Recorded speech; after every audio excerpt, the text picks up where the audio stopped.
बहुत सालों पहले शिवनगर के राज्य में नाथ नाम के राजा शासन करते थे।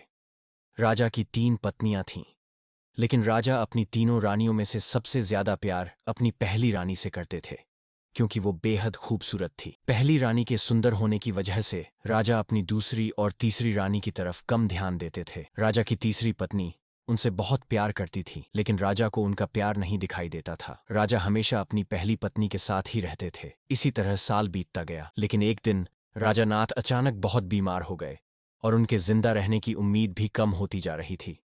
ऐसी हालत में राजा ने अपनी पहली पत्नी को बुलाया और राजा ने उनसे कहा, मेरे जिंदा रहने के दिन अब बहुत कम है और मैं अकेले नहीं मरना चाहता हूं। क्या तुम मेरे साथ चलोगी? राजा की पहली पत्नी ने उनकी ये अंतिम इच्छा नहीं मानी और कहा, अभी मेरी उम्र ही क्या हुई है, इसलिए मैं आपके साथ नहीं चल सकती हूँ। यह कहकर रानी राजा के कमरे से बाहर चली गई। उसके बाद राजा ने दूसरी रानी को बुलवाया। राजा की अंतिम इच्छा के बारे में जब दूसरी रानी को मालूम हुआ कि वह मरने वाले हैं और अपने साथ अपनी बीवी को ले जाना चाहते हैं, तो इस वजह से वह राजा के पास ही नहीं गई। राजा अपनी दोनों चहेती रानियों से बहुत निराश हो गए। राजा की तीसरी पत्नी को राजा की अंतिम इच्छा पता थी, इसलिए उन्होंने राजा से तुरंत कहा, स्वामी, मैं आपके साथ चलने के लिए तैयार हूं। रानी की बातों को सुनकर राजा बहुत खुश हुए, लेकिन खुशी के साथ उन्हें बहुत बुरा भी लगा कि उन्होंने कभी अपनी तीसरी रानी को समय नहीं दिया। तभी राजगुरु अपने साथ प्रसिद्ध वैद्य लेकर आए, जिसने राजा की तबीयत को बिल्कुल ठीक कर दिया। राजा ठीक होने के बाद अपनी तीसरी रानी के पास गया और उसके साथ प्यार से रहने लगा। अब राजा हमेशा तीसरी रानी को ही अपने पास रखता था और दोनों महल में